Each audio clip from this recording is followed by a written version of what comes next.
Hi, I'm Jackie Walorski, and it's a privilege to represent 2nd District Hoosiers in Congress.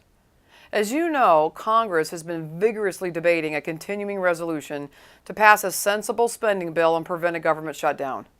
As I've said before, I don't support a government shutdown that prevents the government from providing essential services to the American people, placing unnecessary burdens on families, senior citizens, veterans, and our service members. Yesterday, the Senate Democrats ignored the wishes of the American people and voted to fund Obamacare. Today, the House has proved we are listening by passing another common sense plan to delay this legislation. The House voted on sensible legislation to fund the government and delay Obamacare for 1 year and repeal the law's tax on medical devices. This is the right thing to do for the medical device industry and for our hardworking Hoosier families.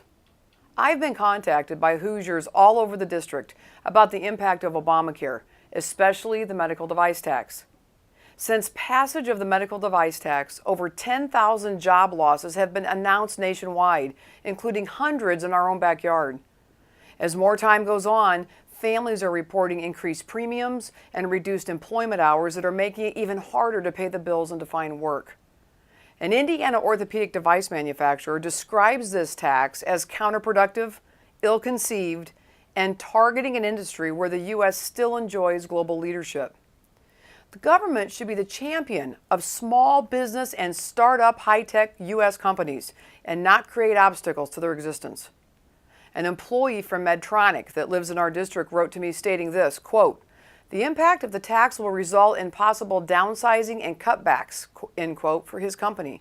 He went on to say, quote, "The orthopedic industry offers some of the highest quality jobs in the area, and I would hate to see these jobs move to another state or overseas," end quote. And a mother from Osceola wrote to me saying she was terribly concerned about the consequences of Obamacare on public education, specifically for special education. She's the parent of a child with special needs. She fears this law will make it unaffordable for schools to provide health insurance for the very employees who provide care and education for her son. Many Hoosier schools have already announced massive cuts to full-time employees because of Obamacare, causing yet another headache for our hardworking families. These are just a few stories I hear every day, but they illustrate one very real point.